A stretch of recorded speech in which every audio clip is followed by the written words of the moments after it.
Friends कैसे हैं? आशा करता हूँ कि बहुत ही अच्छे होंगे और आज हम लोग करने वाले हैं एसएससी सीएचएसएल एग्ज़ाम 2000 जो है 25 में जो आप लोग का होने वाला है। जैसे कि आप लोगों को मालूम है कि परीक्षा जो है आप लोग को 12 से लेके 30 नवंबर यानी कि कल नहीं परसों से आप लोग का स्टार्ट हो रहा है पेपर।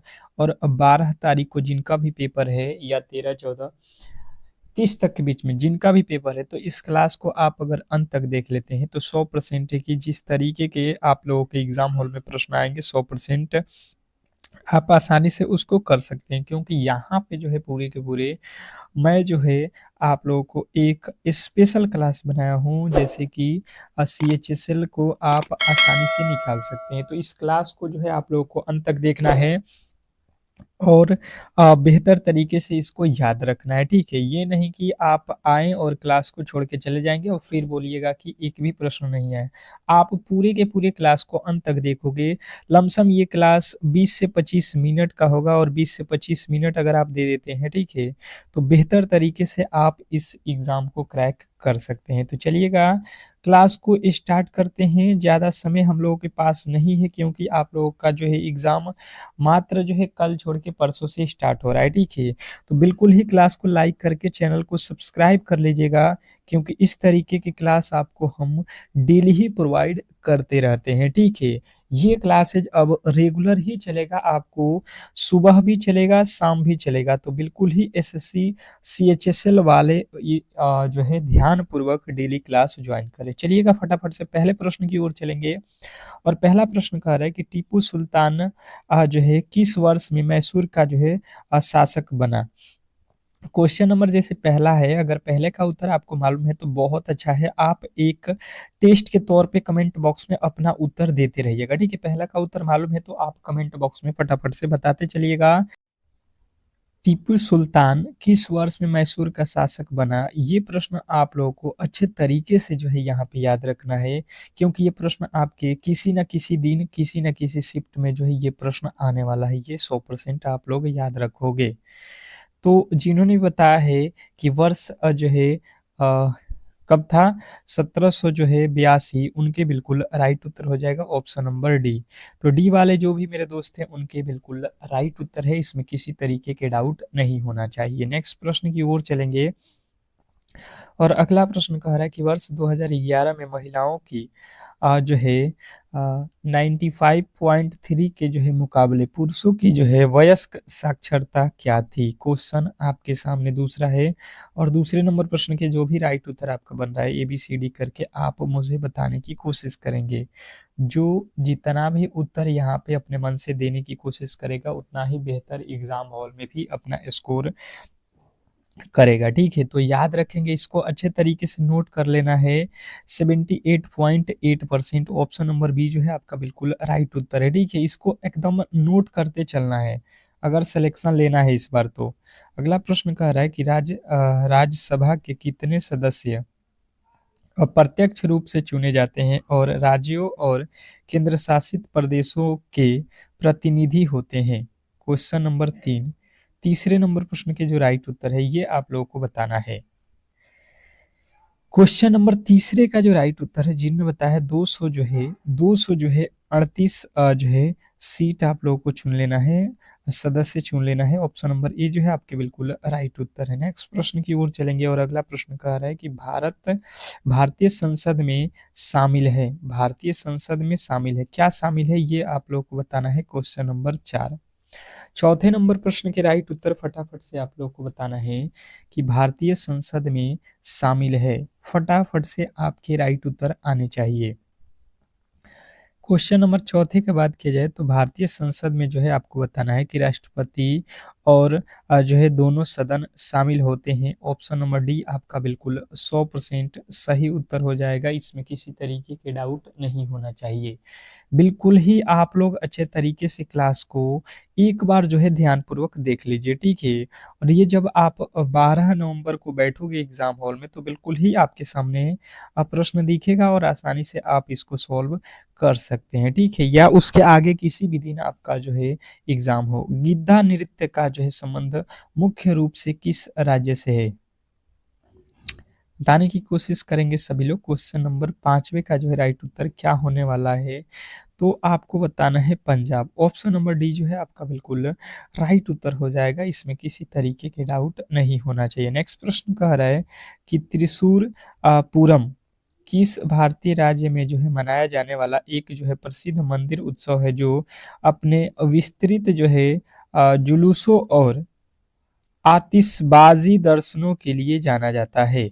आपको ये बताना है कि त्रिशूर जो है पूरम किस भारतीय राज्य में जो है मनाया जाने वाला एक प्रसिद्ध मंदिर उत्सव है, जो अपने जो है विस्तृत जुलूसों और जो है आतिशबाजी प्रदर्शन के लिए जाना जाता है। क्वेश्चन नंबर 6 में पूछा गया है और जिन्होंने बताया कि ये तो केरल में जो है मनाया जाता है, तो बिल्कुल राइट उत्तर हो जाएगा, इसमें किसी तरीके के डाउट नहीं होना चाहिए। तो ऑप्शन नंबर ए वाले बिल्कुल राइट उत्तर है। नेक्स्ट प्रश्न, अगला प्रश्न कह रहा है कि निम्नलिखित में से कौन सा भारत में जो है संवैधानिक निकायों का जो है एक उदाहरण है।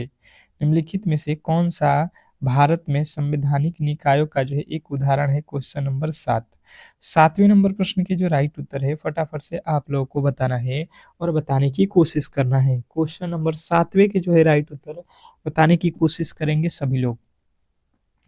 क्वेश्चन नंबर 7, जिन्होंने भी बताने की कोशिश किया है कि भारत का निर्वाचन आयोग, ऑप्शन नंबर सी, तो बिल्कुल राइट उत्तर हो जाएगा, इसमें किसी तरीके के डाउट नहीं होना चाहिए। नेक्स्ट प्रश्न कह रहा है यहाँ पे कि भारत की निम्नलिखित में से कौन सी जो है पंचवर्षीय योजना पूर्णतः जो है विफल रही।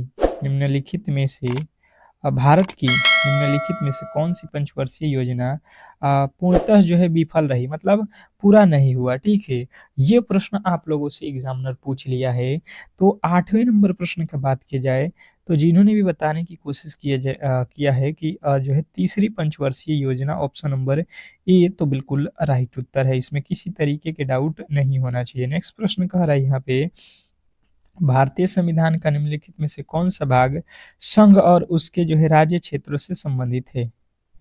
भारतीय संविधान का निम्नलिखित में से कौन सा भाग संघ और जो है उसके राज्य क्षेत्रों से संबंधित है। Question number 9। 9वें नंबर प्रश्न के जो राइट उत्तर है ये आप लोगों को बताना है और बताने की कोशिश करना है। फटाफट से आपके जो राइट उत्तर है ये आप लोगों को बताना है। 9वें नंबर प्रश्न पे आ चुके हैं और जिन्होंने बताया है भाग 1, तो बिल्कुल राइट उत्तर है ऑप्शन नंबर सी। सी वाले जितने भी मेरे दोस्त हैं उनके बिल्कुल राइट उत्तर है। नेक्स्ट प्रश्न कह रहा है कि राष्ट्रीय ग्रामीण रोजगार गारंटी अधिनियम जो है 2005 भारत के उन सभी ग्रामीण परिवारों को कितने दिनों का जो है गारंटीकृत जो है मजदूरी रोजगार का वादा करता है, जो अ, अकुशल शारीरिक काम करने के लिए स्वेच्छा से काम करते हैं। तो ये तो सभी लोगों को मालूम है कि ये तो ग्रामीण परिवारों के लिए रोजगार कितने दिनों की गारंटी देता है, तो 100 दिनों का। ये तो आप लोगों ने मनरेगा आपने पढ़ा होगा, नरेगा, तो बिल्कुल आसानी वे में इस प्रश्न को आपको याद रखना है। नेक्स्ट प्रश्न कह रहा है यहाँ पे कि संगीत नाटक अकादमी पुरस्कार पहले किसके नाम से जाना जाता था। ठीक है, केवल क्लास को आप लोग एक बार जो है अपने हल की जो है झलक से सारे के सारे क्वेश्चन को देख लो। बिल्कुल ही आप जब एग्जाम हॉल में बैठोगे और 4 ऑप्शन आएगा तो आप आसानी से इस प्रश्न को सॉल्व कर सकते हो। ठीक है, क्लास को लाइक शेयर करना ना भूलें। तो जिन्होंने बताया राष्ट्रपति पुरस्कार, तो बिल्कुल राइट उत्तर है। नेक्स्ट प्रश्न देखेंगे, आप लोगों के सामने आ चुका है कि भारत की अपनी भूमि सीमाएं किन देशों के साथ जो है साझा करती है। भारत अपनी भूमि सीमाएं कितने देशों के साथ साझा करती है, तो आप लोगों को याद रखना कि जो भारत है ये 7 देशों के साथ जो है अपना सीमा साझा करती है, भूमि वाला। ठीक है, ऑप्शन नंबर जो है ये आप लोगों को याद रखना है। नेक्स्ट प्रश्न कह रहा है यहाँ पे कि जो है महात्मा गांधी द्वारा जो है दांडी मार्च निम्नलिखित में से किस जो है वर्ष शुरू किया गया था। महात्मा गांधी द्वारा दांडी मार्च जो है निम्नलिखित में से किस वर्ष में शुरू किया गया था। अगर ये प्रश्न आपसे एग्जामिनर पूछ देता है तो आपको बताना है 1930, ऑप्शन नंबर सी जो है आपके बिल्कुल राइट उत्तर है। नेक्स्ट प्रश्न कह रहा है यहाँ पे कि उस्ताद असद अली खान निम्नलिखित में से किससे जो है वाद्य यंत्र का जो है वादक करते थे।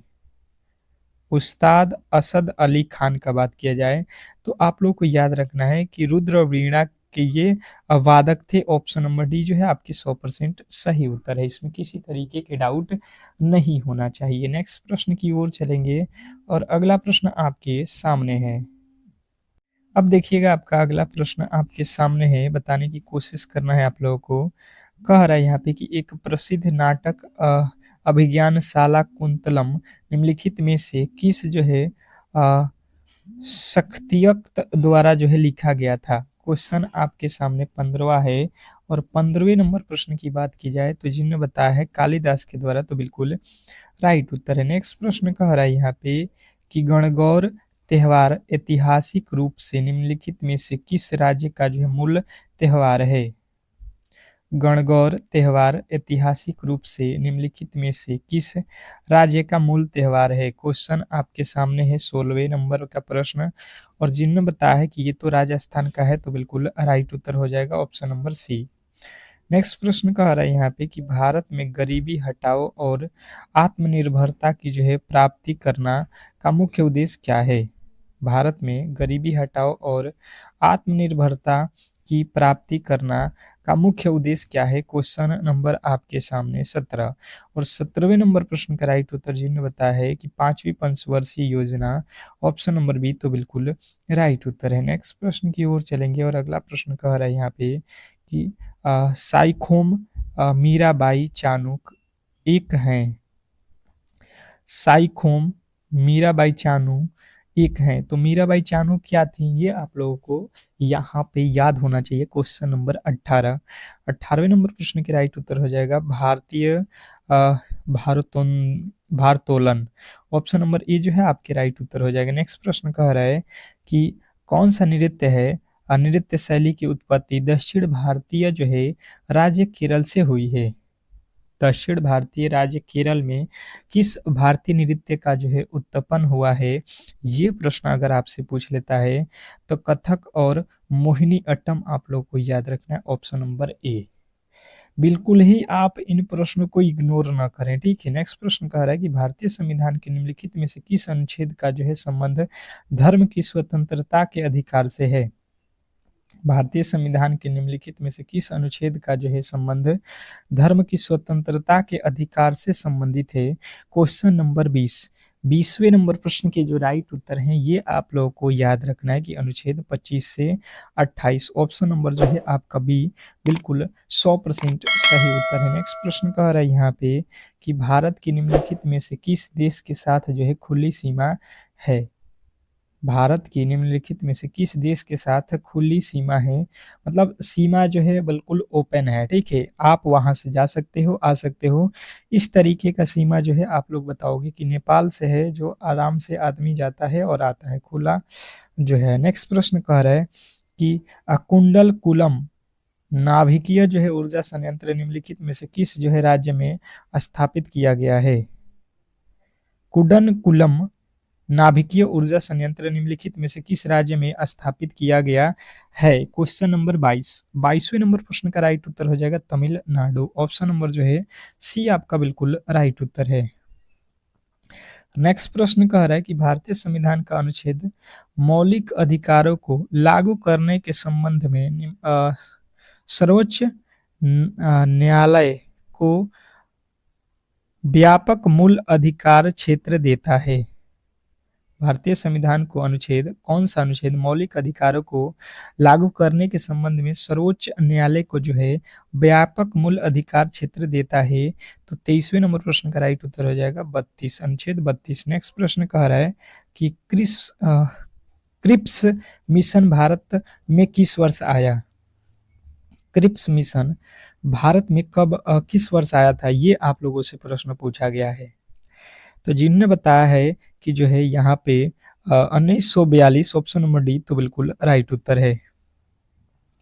नेक्स्ट प्रश्न कह रहा है यहाँ पे वेदों में सबसे पुराना वेद ऋग्वेद है, इस जिसकी रचना लगभग किस वर्ष हुई थी।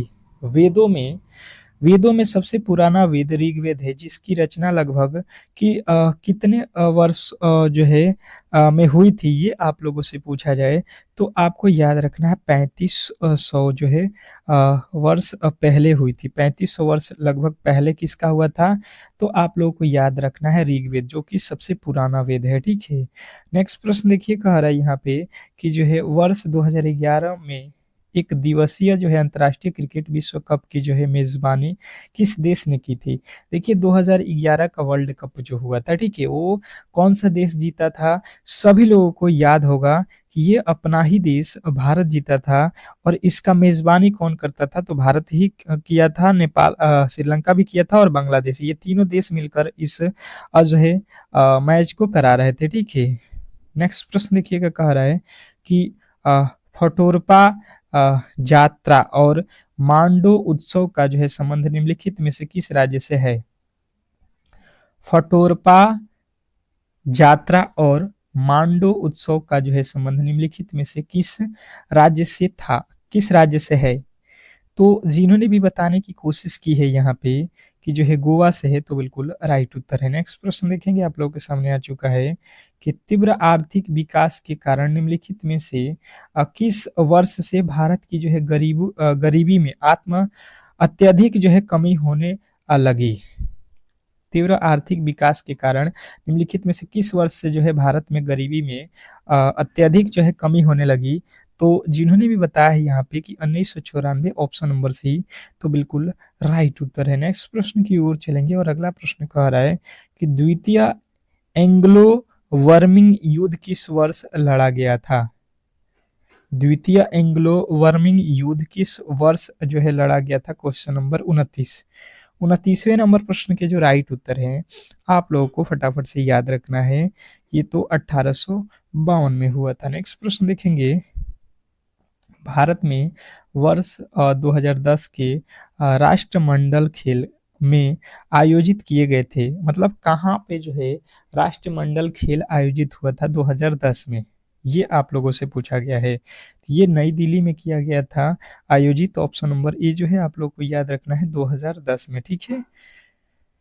नेक्स्ट प्रश्न देखेंगे, आप लोगों के सामने है और आप लोगों को बेहतर तरीके से बताने की कोशिश करना है। कह रहा है यहाँ पे कि किसकी जो है अवधारणा तत्कालिक सोवियत समाजवादी गणराज्य संघ के जो है संविधान से ली गई है? यूएसएसआर, यानी कि आप लोगों को याद रखना है, ये तो मौलिक कर्तव्य है जो हम लोग यूएसएसआर से लिए हैं। ऑप्शन नंबर बी जो है हमारा याद रखना है। नेक्स्ट प्रश्न कह रहा है यहाँ पे कि भारतीय संविधान के निम्नलिखित में से किस अनुच्छेद में सर्वोच्च न्यायालय को अभिलेख न्यायालय के रूप में जो है वर्णित किया गया है? भारतीय संविधान के निम्नलिखित में से किस अनुच्छेद में सर्वोच्च न्यायालय को अभिलेख न्यायालय के रूप में वर्णित किया गया है? क्वेश्चन नंबर 32वें के राइट उत्तर बताएंगे सभी लोग। फटाफट से आपके राइट उत्तर आना चाहिए कि 32वें नंबर प्रश्न का राइट उत्तर क्या होगा। तो अनुच्छेद 129 आपका राइट उत्तर है। नेक्स्ट प्रश्न कह रहा है कि 12वीं पंचवर्षीय योजना के लिए विकास दर का लक्ष्य क्या था? 12वीं पंचवर्षीय योजना के लिए विकास दर क्या था? Question number 33। 33वें नंबर प्रश्न के जो राइट उत्तर है फटाफट से आप लोगों को बताना है। क्वेश्चन नंबर 33वें नंबर प्रश्न का जो राइट उत्तर है, ये आप लोगों का 8% याद रखना है। नेक्स्ट प्रश्न कह रहा है कि भारतीय खिलाड़ी शेफाली वर्मा निम्नलिखित में से किस खेल से संबंधित है? भारतीय खिलाड़ी शेफाली वर्मा, अभी वर्ल्ड कप जो हुआ था उसमें जो है आप लोगों को करंट अफेयर में देखने को मिलेगा।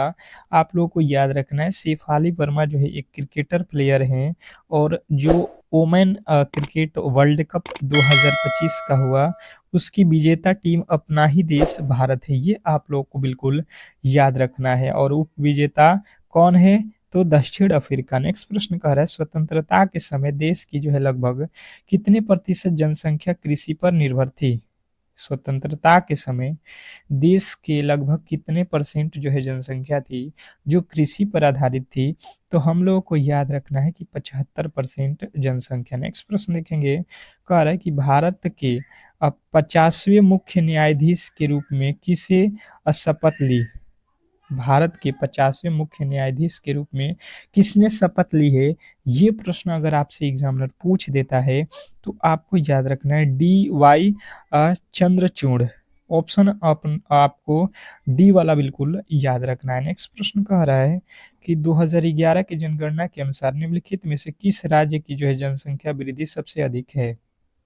2011 की जनगणना के अनुसार निम्नलिखित में से किस राज्य की जनसंख्या वृद्धि सबसे अधिक है? ये प्रश्न अगर आपसे एग्जामिनर पूछ देता है तो आपको बिल्कुल याद रखना है मेघालय। ऑप्शन नंबर सी जो है आपका बिल्कुल राइट उत्तर है। नेक्स्ट प्रश्न कह रहा है कि निम्नलिखित में से कौन सा नृत्य कर्नाटक के कुरुबा कुरुबा पुरुषों द्वारा जो है किया जाता है? क्वेश्चन नंबर आपके सामने 38 और 38वें नंबर प्रश्न का राइट उत्तर हो जाएगा डोलू कुठिया कुनी कुनीठा डोलू कुनीठा। ऑप्शन नंबर डी जो है आपका बिल्कुल राइट उत्तर है। नेक्स्ट प्रश्न कह रहा है निम्नलिखित में से कौन ताल वाद्य यंत्र बजाने के लिए प्रसिद्ध है? निम्नलिखित में से कौन जो है ताल वाद्य यंत्र बजाने के लिए प्रसिद्ध है? तो अल्लाह रखा, आपको याद रखना है अल्लाह रखा खां। नेक्स्ट प्रश्न देखेंगे आप लोगों के सामने आ चुका है कि किस भारतीय नृत्य कलाकार ने स्ट्रिंग कठपुतली के लिए वर्ष 2018 में संगीत नाटक अकादमी पुरस्कार जीता? क्वेश्चन नंबर आपके सामने 40वें नंबर प्रश्न के जो राइट उत्तर है ये आप लोग को याद रखना है अनुपम होस्केर। ऑप्शन नंबर ए जो है आपका बिल्कुल राइट उत्तर है। नेक्स्ट प्रश्न कह रहा है कि भारत में राज्यसभा की पीठासीन आधिकारिक निम्नलिखित में से कौन है?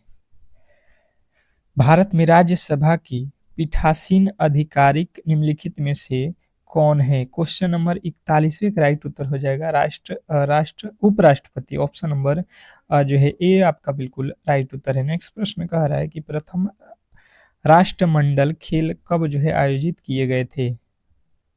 प्रथम राष्ट्रमंडल खेल कब आयोजित किए गए थे? क्वेश्चन नंबर 42वें के राइट उत्तर बताने की कोशिश करेंगे सभी लोग।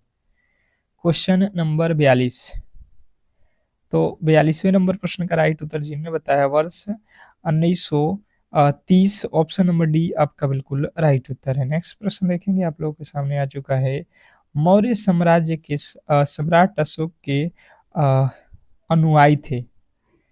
मौर्य साम्राज्य के सम्राट अशोक किसके अनुयायी थे ये आप लोगों को बताना है। तो ये तो बौद्ध धर्म के अनुयायी थे।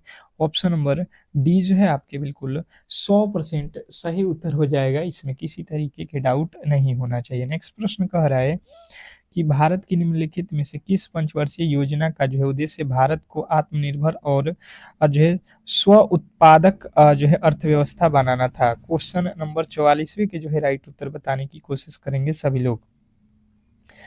44वें नंबर प्रश्न पे आ चुके हैं और जिन्होंने भी बताया तृतीय पंचवर्षीय योजना, तो बिल्कुल राइट उत्तर है। नेक्स्ट प्रश्न कह रहा है कि पंडित भीमसेन जोशी को किस वर्ष सर्वोच्च नागरिक पुरस्कार भारत रत्न प्राप्त हुआ? बताने की कोशिश करेंगे। क्वेश्चन आपके सामने बहुत ही इंपॉर्टेंट है। और बात किया जाए 45वें नंबर प्रश्न का राइट उत्तर, तो जिन्होंने बताया है 2009, तो बिल्कुल राइट उत्तर है। नेक्स्ट प्रश्न कह रहा है निम्नलिखित में से किस शास्त्रीय नृत्य शैली का जो है संबंध केरल से है?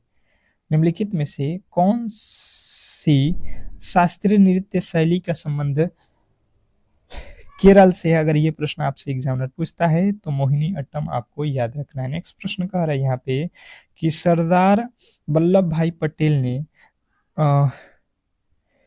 कांग्रेस के कांग्रेस के अध्यक्ष के रूप में कार्य किए थे? मतलब किस वर्ष में कांग्रेस के जो है अध्यक्ष बने थे? ये प्रश्न आपसे पूछा जाए तो वर्ष 1931 में इनको बनाया गया था। नेक्स्ट प्रश्न देखेंगे आप लोगों के सामने निम्नलिखित में से किसे भारत की संवैधानिक सभा के अध्यक्ष के रूप में चुना गया था? निम्नलिखित में से किसे जो है भारत की संवैधानिक संविधान सभा के अध्यक्ष के रूप में चुना गया था? 48वें नंबर प्रश्न का राइट उत्तर राजेंद्र प्रसाद आपके बिल्कुल राइट उत्तर है। नेक्स्ट प्रश्न कह रहा है कि कृष्णराव शंकर पंडित राजा भैया पुछवाले का संबंध किस घराने से है? कृष्णराव शंकर पंडित राजा भैया पुछवाने का जो है संबंध किस घराने से है? तो आपके राइट उत्तर बनेगा यहाँ पे कि जो है ग्वालियर घराना से है। ठीक है, नेक्स्ट प्रश्न देखेंगे आप लोगों के सामने कि निम्नलिखित में से किसे भारत में हरित क्रांति के जनक के रूप में जाना जाता है? निम्नलिखित में से किसे भारत के हरित क्रांति के जनक के रूप में जाना जाता है? तो आप लोगों को याद रखना MS स्वामीनाथन। नेक्स्ट प्रश्न देखेंगे आप लोगों के सामने आ चुका है कि जो है किसके पास संसद के किसी भी सदन का जो है आह्वान या जो है सत्रवासन करने या जो है लोकसभा को भंग करने की जो है शक्ति है? तो लोकसभा को भंग करने की शक्ति तो ये तो राष्ट्रपति के ही पास है, आप आसानी से कर सकते हैं। हरित क्रांति के संबंध में HYV का पूर्ण रूप क्या है? हरित क्रांति के संबंध में हम लोगों को से पूछा गया, तो हरित क्रांति के संबंध में हमको बताना है हाई यील्डिंग वैराइटीज। नेक्स्ट प्रश्न कह रहा है कि निम्नलिखित में से कौन नाइटिंगेल ऑफ इंडिया के नाम से लोकप्रिय थी? तो ये कौन थी? आप लोग को याद रखना है सरोजनी नायडू। नेक्स्ट प्रश्न देखेंगे आप लोगों के सामने आ चुका है कि छऊ नृत्य शैली का संबंध निम्नलिखित में से किस राज्य से? छऊ छऊ जो है आप लोगों ने नाम से ही समझ लिया होगा कि छऊ तो आप लोगों के छऊ मनाया जाता है कहाँ पे? पश्चिम बंगाल में। ऑप्शन नंबर सी जो है आपका बिल्कुल राइट उत्तर है। निम्नलिखित में से कौन सा देश सार्क का जो है सदस्य नहीं है? निम्नलिखित में से कौन सा देश है जो सार्क का संबंध नहीं है? क्वेश्चन नंबर 55 पे आ चुके हैं और सार्क का देश नहीं है तो चीन जो है आप लोगों को याद रखना है। ऑप्शन नंबर बी आपका बिल्कुल राइट उत्तर है। तो इस तरीके से आज के क्लास को हम लोग यहीं पे समाप्त करेंगे। अगर आपको ये क्लास अच्छा लगा है तो प्लीज़ आप लोगों से रिक्वेस्ट रहेगा कि क्लास को लाइक करके चैनल को सब्सक्राइब कर लीजिए। ठीक है, मिलते हैं शाम में 8 PM पे रामबाण क्लास के साथ। तब तक के लिए आप लोग क्लास को चैनल को सब्सक्राइब करके वीडियो को लाइक कर दीजिए। मिलते हैं नेक्स्ट क्लास में, तब तक के लिए धन्यवाद।